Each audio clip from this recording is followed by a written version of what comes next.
All right. Well, hope everyone's doing okay. Let's see if we get some comfortability here. Okay. All right. Well, praise the Lord. Praise the Lord. I'm Coach Winston. This is Coach Jessica Cooper. We are transformational coaches, relationship coaches. We do have a passion to see marriages grow and be successful or become successful. And so we're so glad that you're joining us today. We've been going through a lot of teaching, a lot of coaching sessions thus far. I've been going solo, and now I have my lovely wife with me, Yes. Jessica Cooper, my heaven mate. I have her with me today. And so we're going to begin to explore another concept on marriage to help your marriage become workable and thrive. And if you're engaged, get ready for a successful marriage as you continue to join us and be attuned and attentive to what we're teaching you tonight. There's going to be a wisdom that's going to build your marriage and make it thrive and successful. Absolutely. So what do you think about working with relationships so far? Yeah, I think this series has been really powerful. And I think it's so important in this season, in this day and age, for us to really understand these principles, because marriage is under attack, especially Christian marriages. And if any marriages should be succeeding, it should be the believers' marriages. And so these principles that we are going to be talking about tonight, these are things that we ourselves are, some of these we've grown from, we've grown through, we're still learning, we're operating these. And so these are keys that we have learned that help us to have more workable relationships. Yes, and definitely, the enemy, which is the devil, he does everything he can to try to sabotage Christian marriages, especially those that are designed by God. He would throw everything out there to try to sabotage and break up a healthy Christian marriage. And so we're seeking to prevent that from happening. And God has given us great insight to know the wisdom of God from good principles concerning marriage to keep your marriage solid and healthy. And so one of the things that the enemy will launch out to sabotage a marriage is the spirit of fear. Yeah. When fear arrests a marriage, when fear comes into a marriage, it stops the marriage from thriving. Mm-hmm. And so I want to deal with one scripture tonight. I want to flow on one scripture, and then we're going to deal with some more concepts. And 1 John 4, verse 18 to 19, John the apostle says, "There is no fear in love, but perfect love casts out fear." And of course, the word fear in Greek is the word phobia. Mm-hmm. It literally means to be terrified, to be alarmed. So perfect love casts out fear, because fear involves torment. But he who fears has not been made perfect in love. We love him because he first loved us. Yes. And this is very important, because you're either going to move in love in your marriage, perfect love in your marriage, or you're going to operate in fear. Yeah. And whenever fear is present, perfect love is absent. Yes. And so what has caused a lot of marriages to be unworkable because of that spirit of fear? I think it's interesting, because a lot of times people think that the opposite of love is hate, but it's not true. The opposite of love is fear. Mm. And so many people show up in a hateful space in their marriage. They end up becoming separated. They end up becoming detached. They end up becoming controlling, because really they're moving in a space of fear. They're moving in a space of fear. And so when we understand, like you said, that there are only two spaces we can move in our relationships, we're moving in a space of love, or we're moving in a space of fear, that causes so many of the challenges that we see in our relationship. The challenges that it's so difficult to identify, because nobody wants to say, I'm afraid. No one wants to say, I'm afraid to be vulnerable. No one wants to say that I'm feeling insecure, or this is why I'm showing up this way. But the reality is that at the root of it is fear. Yeah, and fear brings all sorts of distortions and confusion. It brings all sorts of suspicion into a marriage. And when fear has not been arrested, when fear has not been evicted out of a marriage, perfect love cannot make that marriage workable. Yeah. And so you have to look at and detect, are there patterns of fear in operation in my life concerning my spouse? Have I entertained fearful thoughts? Have I entertained fearful imaginations concerning my spouse, concerning my marriage? When you do not understand the perfect love of God, the fear that the enemy launches out against that marriage will kind of create jealousy, envy. It will create arguments, contention, and strife, unnecessary rebuttals against each other. And so we want to show you what fear does. There are certain things that fear brings about in a marriage. And so when you look in certain contexts, and I hope you have our book, Making Your Relationship Workable, because that will help you. Because when you look at what brings about fear, what fear does, fear brings a fear of vulnerability. Yeah, absolutely. Yeah. So one of the things we see most often is that, when you get together with someone, there's so much, we're moving in so much emotion, and everything seems great. And this person seems to fulfill everything that I ever thought about. But what happens is that when we start to connect more over time, then when you're close enough to a person, then your vulnerabilities start to show.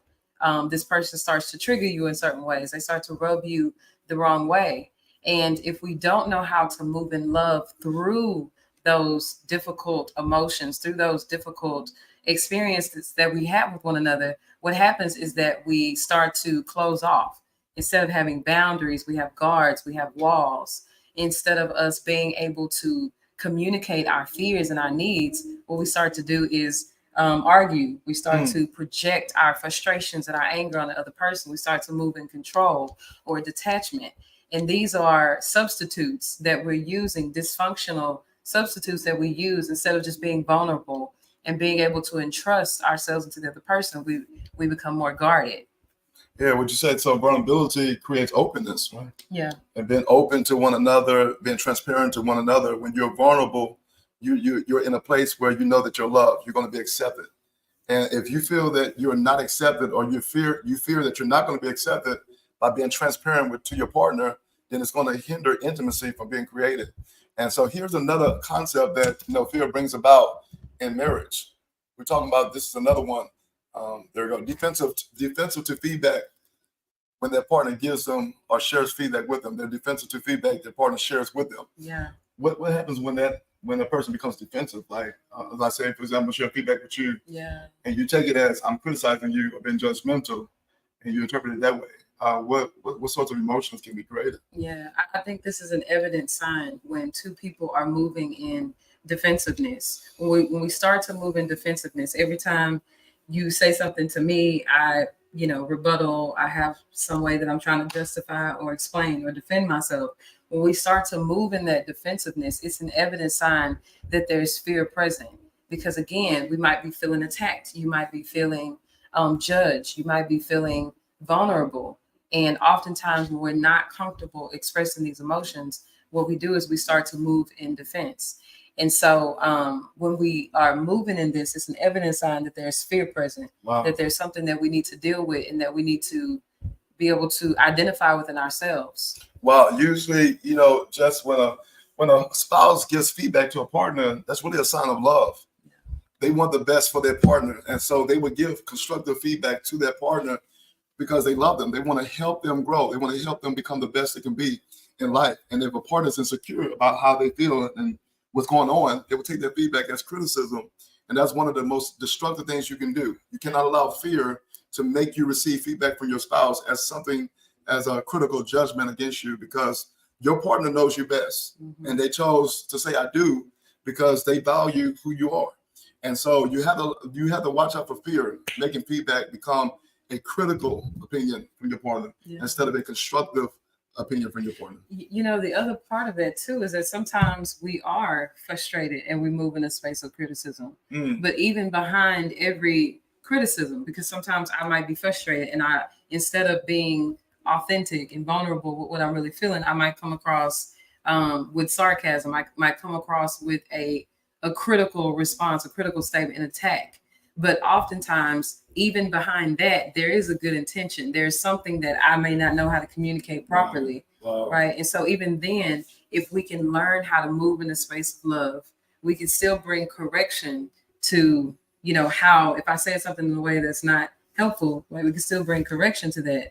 But at the same time, seek to understand and find out what it is I'm really trying to communicate. But when we show up in that defensive space, what we just end up doing is just attacking one another, going back and forth, instead of pausing and trying to create that space of love and understanding. She's criticizing me, but what is it that she is trying to say beneath the criticism? Wow. So there's a positive intention behind how she's trying to express how she feels or he feels. Mm-hmm. And so, yeah, there's a science of how to really present feedback in the proper way. But most of the times, if you're unskilled or unlearned on how to present positive feedback to your partner, they might say it in a critical way. But always remember, there's a positive intention behind that. You know, and there's another thing that fear brings about. Fear brings about when you're easily provoked at things that your partner does that might affect your personal insecurity or security.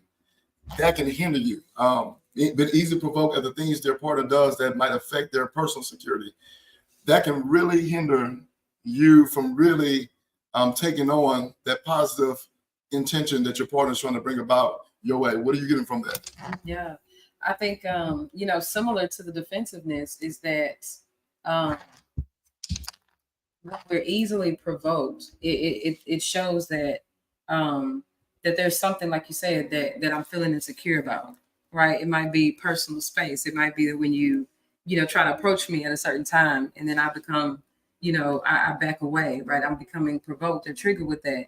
And so oftentimes when, you know, again, the intention is misunderstood, then we might show up in a space where we are, we're not feeling secure with this person anymore. I don't feel, especially for women, a lot of times we become, we feel a lot of emotional insecurity when we're not feeling emotionally secure, you know, with our partner. Yeah. And so again, when we're in that space, we're in a space of fear. This person is going to hurt me, or they're not going to understand me. They don't respect what I have to say or what I'm thinking. And so we close off again because of that fear. So when you're saying, like, if a person, like a spouse, tells you about like what we're gonna do with our money, if a person's insecure about how they handle money, if they're about it in fear, they're gonna be easily provoked by that question. You might ask me, like, what are our goals for 10 years from now? And if I don't know that answer, then I'm gonna be easily provoked. I'm gonna step into my insecurity thinking that you're violating the security of mine because I really don't know the answer. So I get easily irritated when you ask me questions that I don't know. See, that is a sign that their partner is about it in fear. You know, sometimes when your partner is asking you that, they really have a concern about the future that's going to take place within the marriage. So it's very important that you abide in love, because when your partner is asking you those questions, they simply just want to see a positive outcome for the marriage. And here's another result. If a person is abiding in fear, they always try to prove something to their partner. I got this manually. Do share this, because we're gonna throw out a lot of insights that will make your relationship workable. Share this tonight. Listen, when a person abides in fear, they try to prove something to their partner. How does that look when a partner is trying to prove something to their partner? I think it happens so often. You know, we might start off as a team, but the moment we become insecure within ourselves in a relationship, then we start trying to compete with one another. And we see this so often where we show up in a space of competition, where, you know, it can happen in another way too, where you know, there's a competing for who's doing more, competing for you know, who has the most responsibility, all of these things. This is a sure sign that we've moved from a space of love, we've moved into a space of fear, because we're trying to prove ourselves. We're trying to one up the next person instead of moving together. Right. And I think it goes back to the security, right? Because these are types of insecurities. If I feel like I can't be myself around him, or I can't excel at what I excel at. I'm a woman, right? Just showing up in the role of a woman, not trying to be a man, right? And vice versa. You know, him showing up in the role of a man, staying in his assignment. When we start to cross those lines, then we get into a space of trying to prove something to one another. Wow. And wow, this is so true. Bless you, Elder Antonio. Thank you for joining us and putting that comment down there. Now, listen, a person that tries to prove themselves, it means that they're lacking validation. They feel like they don't have validation from their partner. So that fear makes them feel like they're invalidated by their partner. When their partner might say something, they'll automatically in their mind, subconsciously, compare themselves with the next man or the next woman. And so they'll do all these sorts of things to try to prove that they're better than that person they're comparing themselves with. And that's what fear does. Fear puts an imaginary person in your mind to try to compete with. And so it makes you feel that you're inferior to your partner instead of being a partner to your partner. And that's one of the things that you do not want fear to allow or be permitted in your life to do, because that can hinder your marriage from becoming workable. Another thing is pretending they don't need their partner. Fear will make you pretend that you don't need your partner. Yeah. How does that look? You know, we Good definitely to see you, LBG. Bless you, Take 9. we're definitely living in a generation where I can say, especially for women, and really it goes both ways, because there's this the enemy has put men and women against each other, right? And so there's this idea that I don't need this person, I don't need a man, I don't need a woman. And so but that's an evident sign that, again, it's birthed out of a place of fear, pretending like you don't need your partner. Oftentimes, you know, when we get into the space of feeling like you don't need someone, you've been hurt, right? At the root of that is usually a hurt. Wow. And when you become hurt in a way, then you want to pull back. You know, I don't need them to validate me. I don't need, you know, them to bring me into security. I don't need them to participate, to partner with me. I can do this myself. And so it's an evident sign that we're moving in that space of fear, wow. Right? Because like you said, fear brings torment, right? Your mind we start to overthinking in our minds about our partner and how they're against you, or all these different thoughts that the enemy starts to plant, that essentially he wants to bring division and cause us to move in that space of fear. So true. Bless you, Sister Desiree. So true. Listen, because, you know, your partner is a gift from God to you. Yeah. Your partner is assigned to help you perfect life, perfect your destiny on this path called life. And if you treat them, or you feel like they're an enemy to you, and you try to do things on your own, you're really despising the gift that God has given you so that you can complete your life with ease. Yeah. And so that's what fear will do. Fear will make you feel like, I don't need my partner's gifts. I don't need my partner to support me. I can do it all by myself. And that might have came from some type of childhood trauma, mm-hmm. or something that you saw your mother do with your father, or your father did something with your mother that created this toxic independence. And so you do not want this toxic independence to really go to enter your marriage, because it will hinder, it will stifle intimacy from being created. Yeah. And so that is one thing that what fear do. Another thing that a person that operates in fear will express is this, very important. Another step that fear, you keep secrets from your partner. Mm-hmm. When a person is abiding in fear, they will keep secrets from their partner. How mm-hmm. dangerous is that when a partner has secrets that they need to share, but they're not sharing that? Yeah, I think it's very dangerous, you know, because oftentimes I find that this starts early in the relationship. It becomes, like you said, it's a pattern that didn't just start in the relationship. It's a pattern that's probably been in their life for a long time, where you've learned not to open up. You've learned that you can't trust certain people, learn that, you know, people that may be, you know, trying to look a certain way, keep a certain image. And so we end up keeping secrets. And I think the biggest deception is that we often deceive ourselves. Wow. You know, wow. And so, again, it's rooted in fear that I'm not going to be accepted, fear that I'm going to be judged, fear that I'm going to appear weak, fear that I'm going to be looked at differently.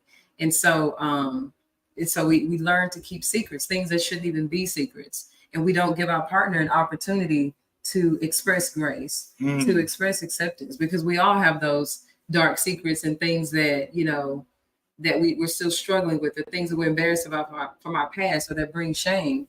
And when we do that, the enemy wants us to keep it hidden, but it also keeps us in a box. Yes, that's so very powerful. Good to see you, Angela Lucinda. Good to see you, Coach Lucinda.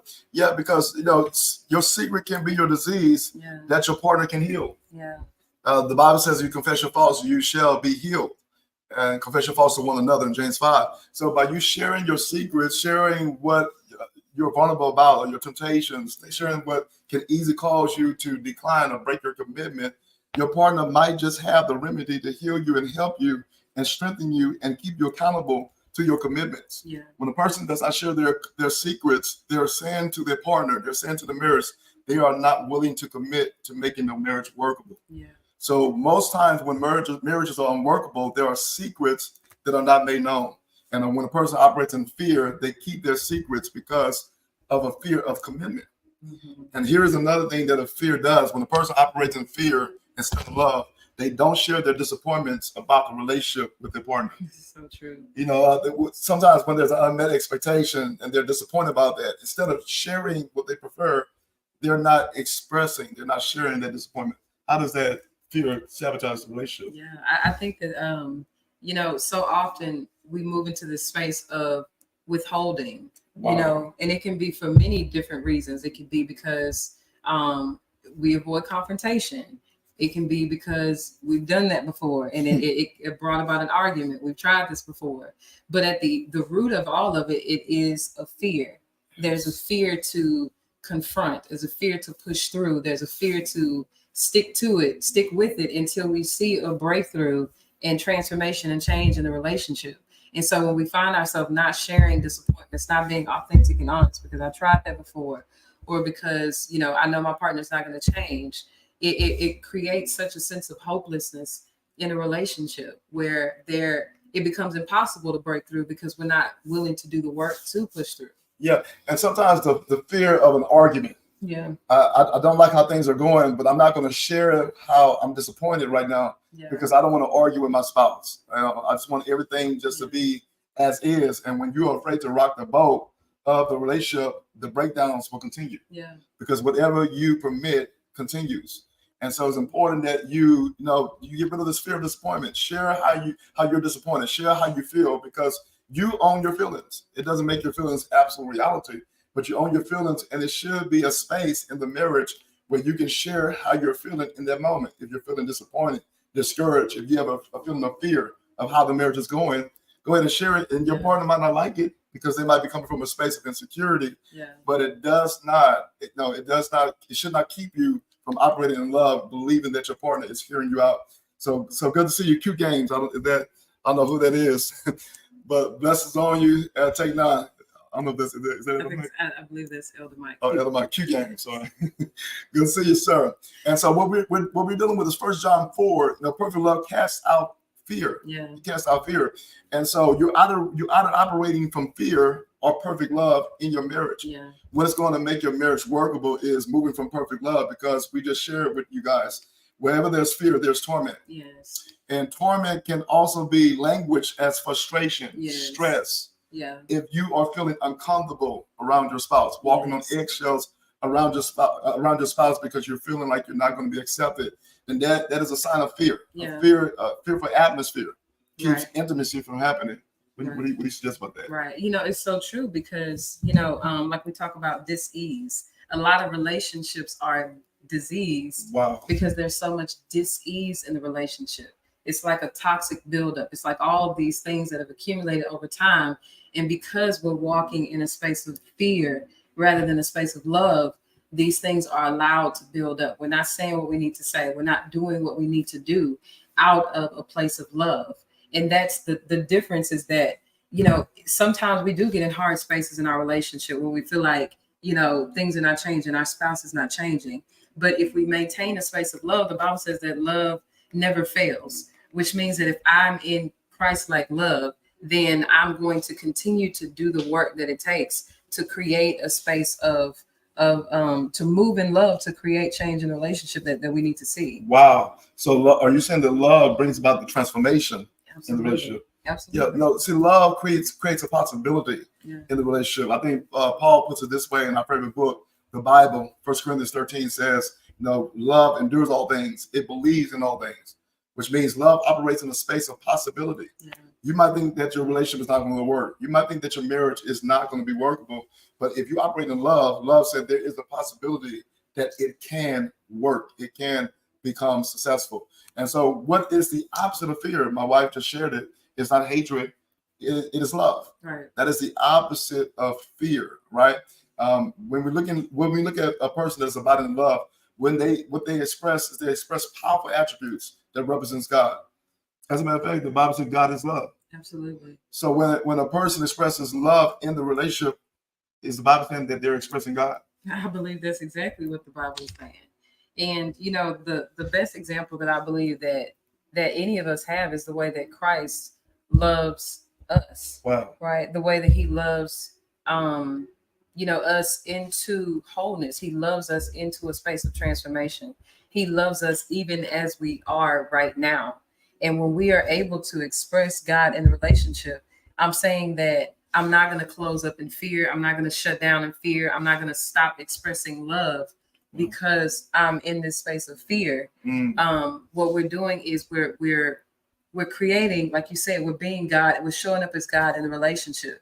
And I believe that love is going to beget more love. Wow. You know, it's true. yeah. But what happens is the enemy does not want you to express love, because when you express love, perfect love in the relationship, you are expressing God. You are displaying God. When you don't express love, when you express fear, when you express unforgiveness, when you express resentment, then the devil is throwing a party. He's celebrating, because that is an opportunity where you're not expressing God. And so that's why every Christian marriage, they must express the love of God, because when you express love, you express God. And I'm going to qualify this. This is for Christian marriages. Yes. No, this is not for same-sex marriages. The Bible is contrary to that concept and that belief, because when in the beginning, God created male and female. So you have to do it God's way if you want your marriage to become workable. Yeah. But there's some attributes that when a person abides in love, they will express trustworthiness. When a person abides in love, trustworthiness is expressed. When you think about trustworthiness in a relationship, how would you define trustworthiness? You know, what's getting me is this quote that's here on the side. It says, if you can't trust, you can't be trustworthy. And distrust, again, it's rooted in fear. And so you have some people that are so fearful that they cannot open up to trust somebody else. Wow. They've been hurt, and so they close off, and then they can't open up to trust somebody else. But that's a dangerous person, because what happens is, as soon as they're triggered, they're going to respond out of that fear. They're going to respond in fear. They're going to become explosive or defensive or shut down or cut off. And so that is a person who is not trustworthy. Jesus. That person becomes untrustworthy because they can't move past, they can't move beyond, they have a limit. And so trustworthiness, when we're moving out of that space, when we're not in fear, we're able to be a trustworthy person. Yes, when you are in love, you are trustworthy. You are worthy to be trusted. Your partner knows that you are telling the truth. Your partner knows that you're radically honest with them. Your partner knows that you are vulnerable because you feel that you're accepted. See, when you are in love, your partner can confide in you. Yeah. When you're not in love, your partner will become afraid. Your partner will be insecure with you because they see inconsistency. They don't see consistency there. Another aspect that love brings about is, watch this, it expresses non-judgmentalism and non-criticalism. When you are non-judgmental, or you create a non-critical space, how much benefits happen in a relationship? Yeah, I think it's so beneficial when, again, I believe we start to move in the space of judgment and criticism because of fear. Wow. Right? Because there's a fear there. This person's not going to change, or what they're doing is going to create danger, or it's going to, and so then we start to judge and criticize. But when we can be rooted in love, that, what, God has it all under control, God's going to fix this, God's going to work that out, then I don't have to move from a space of judgment or criticism. I don't have to try to control it by being sarcastic. I don't have to try to navigate the situation in a dysfunctional way. And so when we move in this space of non-judgmental, non-criticism, then we can become curious. Yes. Okay, what made you say that? Like, why do you feel that way? Rather than condemning something and judging it, then we can create a space of acceptance. Yeah, of acceptance. So most arguments happen and most strife happen in marriage when there is a judgmental atmosphere or a critical atmosphere created. And so when a person abides in love, there is a non-judgmental zone. They can accept you for who you are. They can accept your conditions. They can accept where you are at in life, the path that you're taking. Because truth be told, we're all a work in progress. Right. But as we are progressing to be workable, the relationship becomes workable. Yeah. And so if you are judging your spouse, comparing them with somebody else, trying to emphasize what they're not doing right instead of what they're doing right, then it causes that that intimacy to be stifled. But a person that loves says, okay, I know you're not doing some things right, but I'm going to emphasize your strengths. I'm going to focus on what you're doing right. I appreciate you for who you are. Your good and your bad side. I merit you for who you are. So that's what love creates. And when that is created, man, peace is in the relationship. It becomes workable. There is a way that it can be a hitch-free marriage, a marriage with no arguments, but a marriage that is between two adults that makes things become clear. Good to see you, Coach Gabe. Let's know you taking on. Now, there is another thing. When you are expressing love, you become vulnerable with your partner. And we're redundant with this vulnerability, because vulnerability is a foundation to intimacy. Yes. Somebody need to write that down. Vulnerability is a foundation to intimacy. Absolutely. And so when a person is in love, how does vulnerability look? I believe that that we can only be as vulnerable with our partner as we are with ourselves. Wow. And so when we are able to identify our own stuff, good, bad, and ugly, and be loving towards that, be compassionate towards ourselves with that, then we can learn how to be vulnerable with another person. And that vulnerability, as you said, that's what creates intimacy. Wow. Right? We can't be in a relationship with a mask. We can't be in a relationship with a person who's unwilling to, when we're unwilling to be true to what's really going on, be true to ourselves. And so this vulnerability creates a sense of intimacy, that I can see you as you truly are and still love you. You can see me as I truly am, the good, bad, and the ugly, and still love me. Then it fosters this sense of intimacy in the relationship. You know, Jess, while you were talking, sweet girl, when you was talking, I started thinking about people that operate in fear. Sometimes a person, a spouse that operates in fear, cannot handle your vulnerability. Yeah. When you become vulnerable to somebody that's in fear, sometimes they can't handle that. So what does a partner do when a person is in fear and they hear your vulnerability and they can't handle it? There's a saying that we despise in others what we don't want to accept in ourselves. Wow. And so I believe that that it just takes a lot of patience. You know, if one partner doesn't have the depth of vulnerability with themselves, it's not something that we can force, but it takes a lot of patience. And again, just continue to show up in love. Yes. See, what casts out that fear is to always remember how Jesus became so vulnerable to save us from our sins. Yeah. Jesus became vulnerable on the cross. And so if you can recall that, if Jesus was able to handle our shortcomings, if he was able to handle our wretched state, then we should be able to handle the vulnerability of our spouse.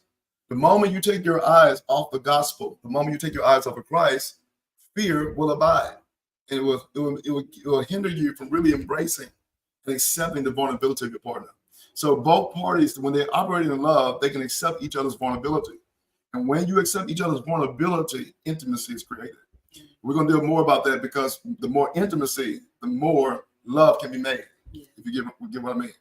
And so another thing that love does, love expresses when a person abides in love, they're open with their partner in communication. They're open with their partner in communication. That's one to do with. They're open with their partner in communication.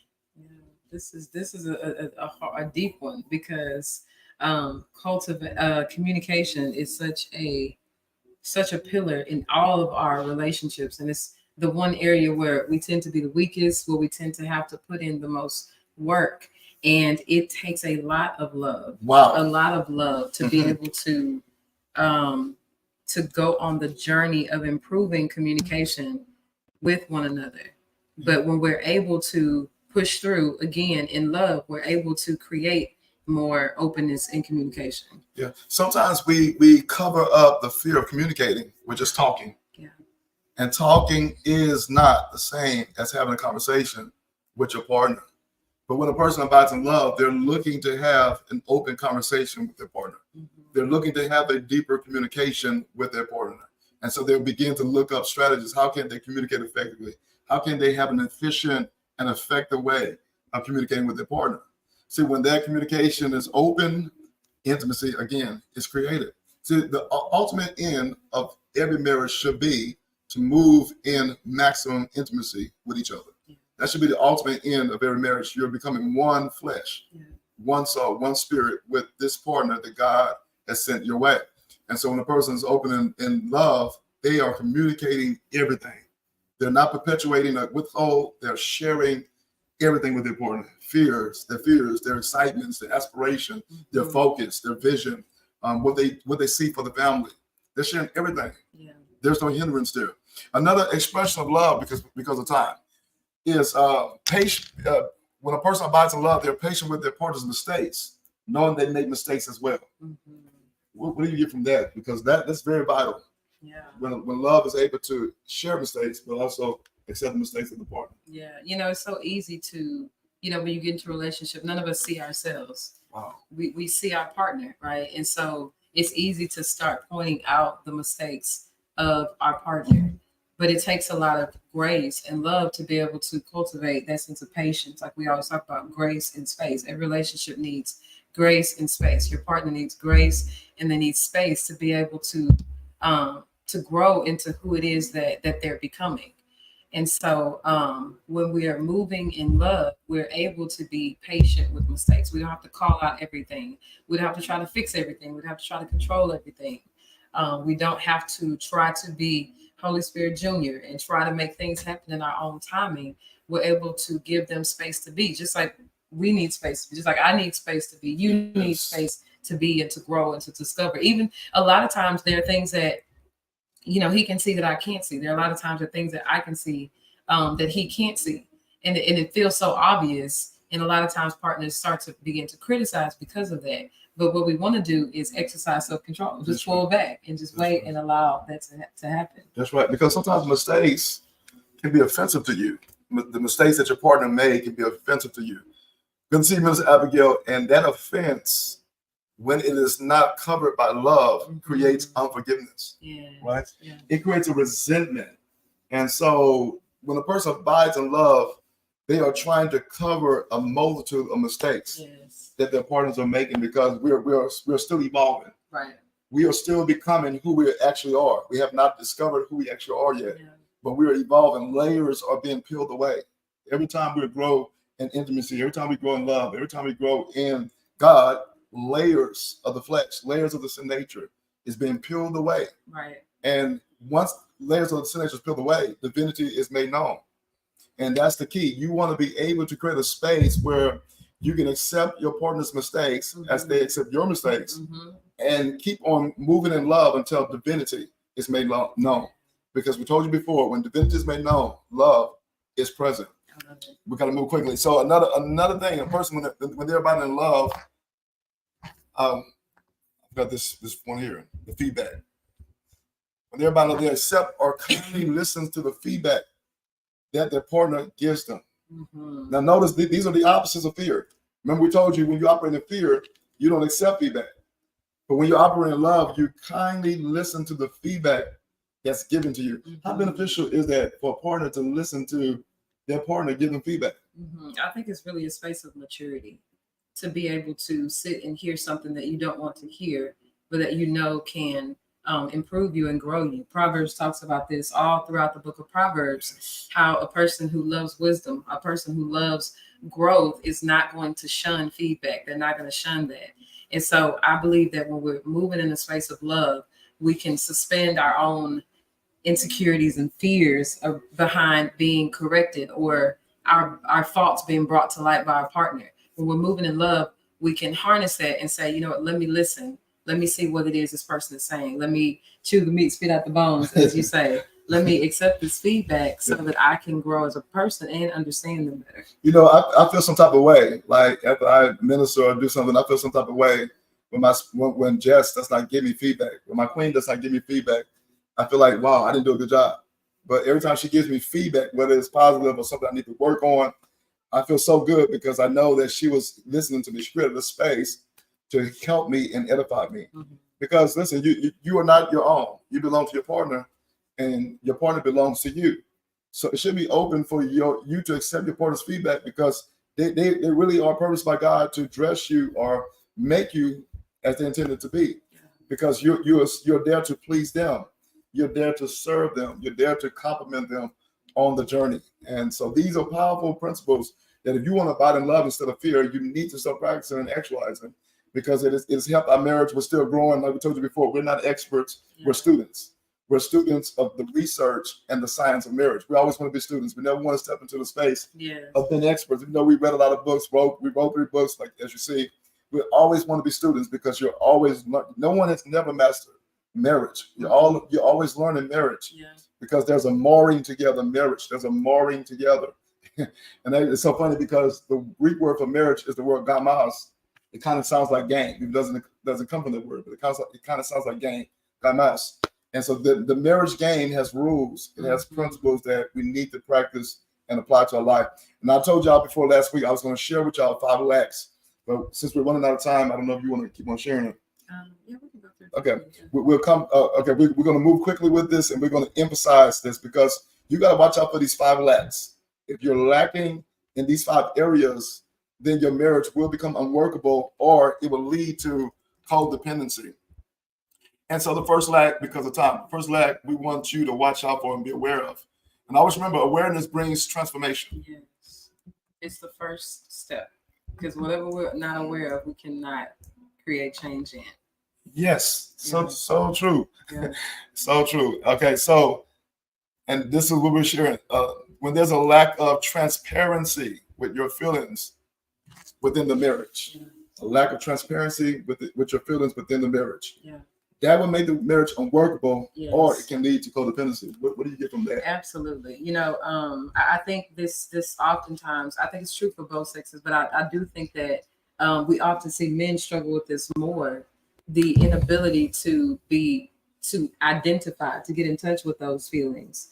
But when we don't have this for both men and women, or we're unwilling to share, it absolutely creates unworkability in relationship, because it creates distance, right? It starts with an emotional disconnect, and then we start to physically disconnect. And so it's so important for us to get in touch with those feelings, be transparent with those feelings, even if they're difficult, because again, that's what creates intimacy. It does. You know, good to see you, Elders Kim. Good to see you, Coach Kim. It does. And when you are not sharing or being transparent with your feelings, guess what you're creating? A secret. You're creating a secret. Yeah. You're creating something that is inauthentic. Right. A person that is not really sharing their feelings, they are becoming their false self or pretend self. Yeah. And whenever you show up as your pretend self or false self, it never makes the marriage workable. Another lack that you got to watch for is a lack of shared responsibility. A lack of shared responsibility. Because if there's a lack of shared responsibility, it will create codependency.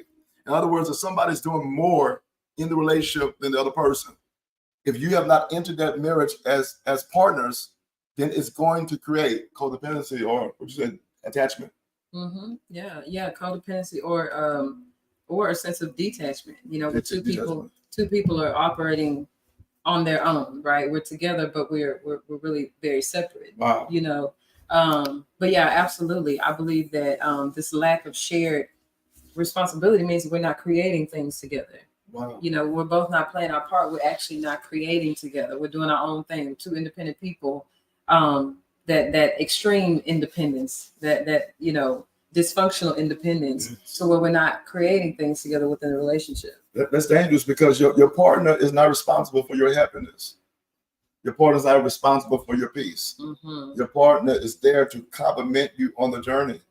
And both partners have to be responsible individuals. They're not there to be your caretaker. They're there to be your partner.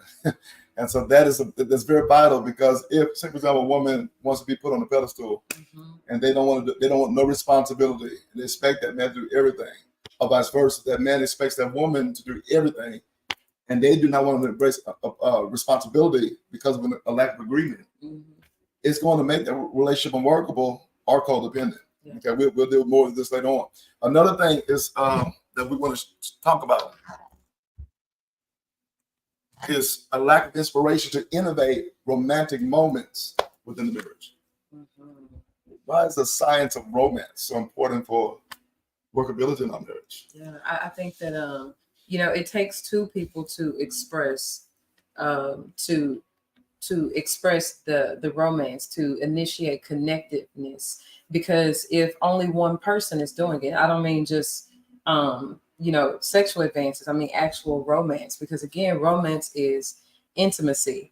And so when both partners are not working strategically and intentionally to create romance in the relationship, it starts to create that unworkability, because we start to pull away, and it takes away from the intimacy. Wow. And romance is a science. You got to find out what is romantic to your partner. It is a science that we both have to learn. And if you learn the type of romance that your partner desires of you and innovate it, you're one step forward into workability. Yeah. If you choose not to become inspirational when it comes to romance, when it comes to creating romance, then you're one step away from workability. And so it's very important, because every marriage couple has an understanding or interpretation of romance. So our way of interpreting romance may be different from your paradigm. a romance. It may be different from the model that y'all took on with romance. Only you both know what is romantic for your relationship. So innovating, innovating opportunities to express romance, innovating opportunities to do things that create intimacy, it will make the relationship workable. What will make the relationship unworkable is when a partner or both do not have a desire to practice romance in the relationship. Yeah. Some couples like PDA, some don't. Some couples like public display of affection, some do not. Mm-hmm. And you got to know when is the season to do that. When is the season to write a letter? When is the season to give flowers? I mean, we was talking to a couple before, and the husband never believed in giving flowers to his partner. And then the partner, he said, when we asked him about why does he not give flowers to his partner, he said, well, because my wife doesn't like flowers. And then the wife said, yes, I do. But he absolutely thought that his wife did not like flowers. He did not explore that. But simple little things can create a fire in intimacy. Good to see you, Sister Sharita and Elder DeMarcus. Good to see you taking on. Okay, another thing that's very important. The fourth lack that you got to watch out for. This is an important one. A lack of authentic appreciation for your partner within the marriage. No, there's a lot of marriages they belittle, they demean times of appreciation. Why is that? Yeah, I think that this is definitely one of those very strong foundational principles because we always talk about familiarity. When we first start off, there's so much appreciation for the differences of the other person. I'm laid back, but he's so this, or I'm this, but she's more of that, and we feel like, oh gosh, they're everything, they complete me. But then, as soon as the familiarity comes, we start to depreciate the things that we once appreciated, and that's one of the top complaints that we often hear with couples is that people don't feel appreciated. Wow.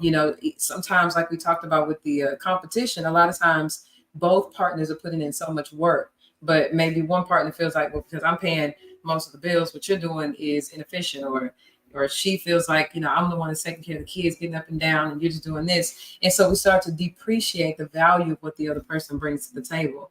And so this authentic appreciation really, I believe, asking God to help us see them in a fresh way again and what they contribute, and really learning to appreciate that is so important. It's very important because appreciation adds value to your partner. Mm-hmm. Every time you appreciate them, you're adding value to them. I remember one time I was discouraged. I was in a moment in the season of discouragement. Of course, I'm not going to share to my wife because number one, I'm a man, and then two, I operate by faith. But I was sitting at my office, my desk, discouraged. And then all of a sudden, my queen walks in and she gives me this letter. And I open this letter and she starts appreciating all the things that I do right. I was focusing on the things that I do wrong. In my mind, there was an internal warfare, internal conflict, focusing on things that I do wrong. But here she comes in prophetically and just give me this letter. And she appreciated the things that I do right. And then she started prophesying to my future. That, guess what they did? That added value to me. They gave me, they literally revived me, inspired me to move forward. And just the other day, and I spontaneously appreciated my wife for something, and then she responded back and said I needed to hear that. See, there are times that you need to move prophetically and give an appreciation. Yeah. You never know when your partner needs to hear words of appreciation from you. Yeah. Are you sure anything on that? Yeah, I agree. I think that that it's like a vitamin, and we need that both individually, and we need that from our partner in the relationship. It helps to restore.